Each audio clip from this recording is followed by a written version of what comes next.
Hello nieces, hello nephews, it's your Uncle Charles here and welcome back to my YouTube channel where we do unbiased price action analysis. Uncle Charles woke up very thankful this morning. Why? Because I didn't have a hangover. Anyways, looks like the market is consolidating a little bit here. You know, we did clear that 600 level, but what happened the day before Thanksgiving? We broke it back down. It was a pretty nice trade too that we had intraday. I wrote here in my Discord, guys. Oh, actually, before I get too deep into the analysis, I just want to say it is Black Friday. Uncle Charles is running a Black Friday deal, guys. If you go to my pinned comment below, you'll see that I have tier 1, tier 2, tier 3, and a lifetime membership for tier 3s, okay? Different prices. I do have a Black Friday code. It's Black Friday 2024. Wait, is it Black Friday 2024? Hold up. Yeah, Black Friday 2024. The one you see right there, guys, okay? The one I just copy and paste right there. Black Friday 2024, just like that with the capital F. I learned that from my friend Cosmos. And in 2024, Black Friday 2024, it will give you 50% off your first month. If you do it on the tier 3 lifetime, it's 50% off for a lifetime. If you do it for the yearly membership, you already get 2 months free, but then on top of the 50% off, you'll save that much more money, okay? But any tier you want, yearly or monthly, up to you. Black Friday 2024, 50% off with Uncle Charles. Yeah, I wrote in my Discord, you know, if 600 can prove itself as support, 601.5 to the 602 zone stays in play with 604 above, okay? Because we cleared 600 on Tuesday. We just needed to see if that resistant level can turn into a support level, become the new buy zone. And as you guys can see, the answer was no. And of course, when do we go short? When we break down a support level. 600 failed, alert in the group, 600 failed, put in 598 in play. No calls unless 600 recaptures. And you guys can see, broke down 600 on the 15-minute chart, smashed 598, all right? It was battling at 598, little false breakdown setup. Treated 598 as a support. See that roll change? 598, we broke down 598, and then when it recaptured, it treated like support. That confirms when a level is recaptured or officially cleared. When we cleared 600 on the daily chart, we had to see if it can turn into support.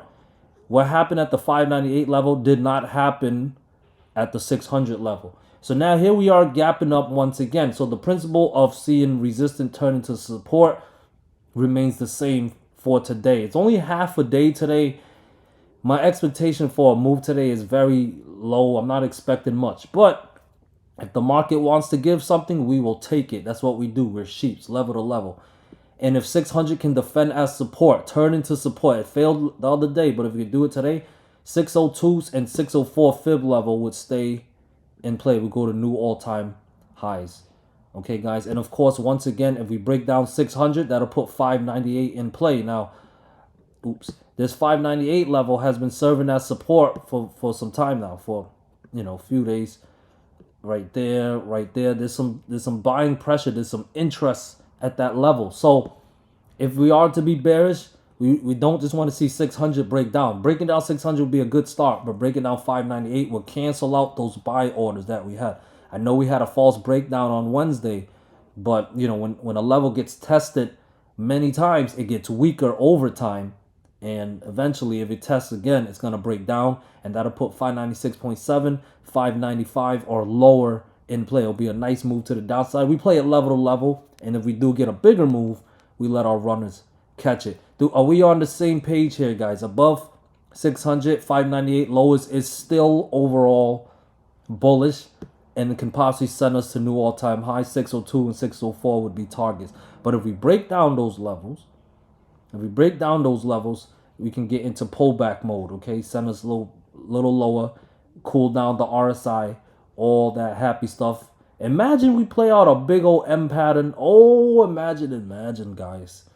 Speaking of M patterns, it played out beautifully with NVDA. We're going to talk about NVDA, guys. Stay tuned. But speaking of NVDA, I like to think that ticker symbol has a big influence on Triple Q.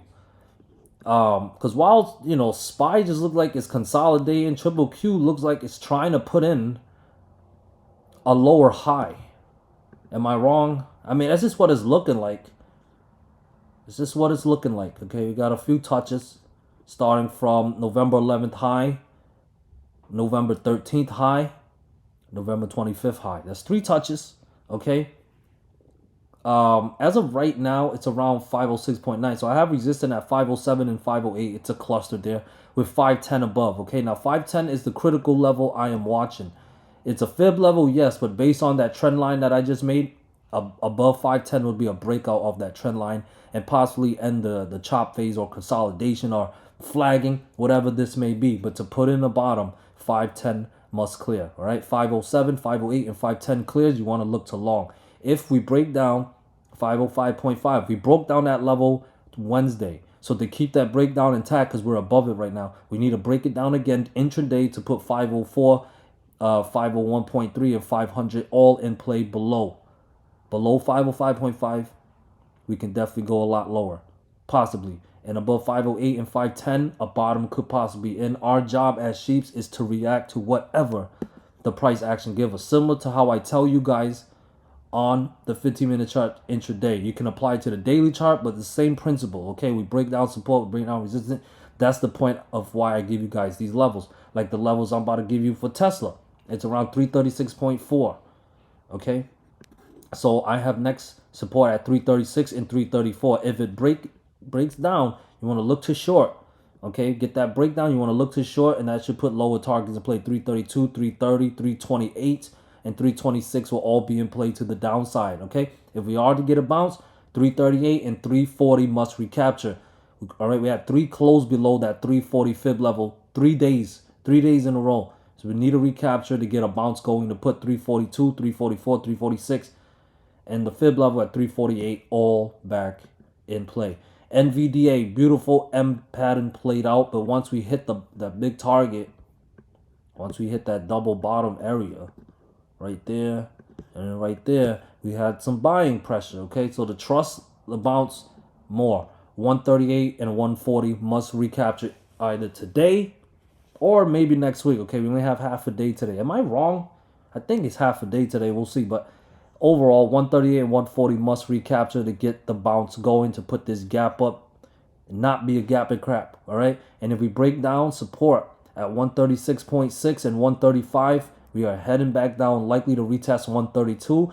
And if we break down 132, the double bottom from the M pattern, it's going to get a lot nastier for the bulls. IWM look like it's consolidating a bit, but now it's gapping up above 243, puts 244.6 fib level in play, and if that clears, we're heading higher. 248 and 250 would be my targets. All right, I would only look to short if support fails as usual, and support I have is at 242 and 240.8. all right, the big critical level that I am watching though is 239. It was a resistant level that turned into a support. So if we can break down 242, 240.8, and that level at 239, I would be bearish in favor of a deeper pullback. Apple looks like it's consolidating a bit here. Okay, I do have a fib level at 235.5, and then another one at 237.5 above, consolidating. But if we want more upside, both of those levels must clear through 235.5 and 237.5. Support is at 233.6. 233.6. Okay, we're changing the levels up a bit. If that level fails, I have 230.7 and 228.6 below, with 227 below that. Okay, add these levels to your charts. Amazon consolidating after a nice bounce on Tuesday, consolidated on Wednesday. What will it do today? If the plan is to the upside, 207 must clear to put 209 and 210.5. all right, remember how I show you guys on the SPY 15-minute chart how we use these levels, these pivot levels, to enter and exit. Okay, using the 15-minute chart or higher. So it's the same principle with Amazon. All right, if we clear 207 and 209, 210.5 and 212 in play, we'll play it level to level. If we are to get a pullback, then support at 205 must fail to put 203, 201, and 199 all back in play. Got to look at the context with Meta. We back tested that fib level at 577.6. Got some selling pressure. We back tested the 50 daily moving average, rejected, closed below the 20. Only thing standing in the bear's way right now is the 5 daily moving average, okay? But that's right around 566. Before we even get there, I have support at 568 and then 566. Break down those levels, we can head down lower to 562 and 560. All right, if we are to put in a bounce, then 570 must clear, get us back above the 20 DMA. And the 50 DMA is around 574.7ish. So if we can get above 570, 572 and 574 plus would be in play. A recapture of the 50 would definitely be bullish. All right, can't fully favor our bottom is in unless we get above 577.6. Recapture that fib level. All right, Microsoft potential double top around that fib level. Well, it's a little higher than that. I have a fib level of 428, but the selling zone is a little higher than that, around 429.3ish. Can't fully get bullish unless both those levels clear. Now we are gapping down. Next support's at 420 with the fib level of 418.7. Boldly to step up and get a bounce going around these levels. Because if it breaks down, that is bearish at 417, 415, and possibly all the way back down to 410ish in play. DXY, guys. While the SPY technically gave us a new all-time high, DXY decided to pull back. But look at where it pulled back to, guys. Pull back to my macro level down trend line here. Okay, right around 105.6. We did break down at 106.3 level. If we are to trust any bounce, okay, it looks good. There's a bounce, there's buying pressure. But to trust the bounce, 106.3 and 107 must clear. And if DXY starts going back up, there's a good chance the SPY could start pulling back. Now, if we break down 105.6, this is a dead cat bounce. We're heading lower.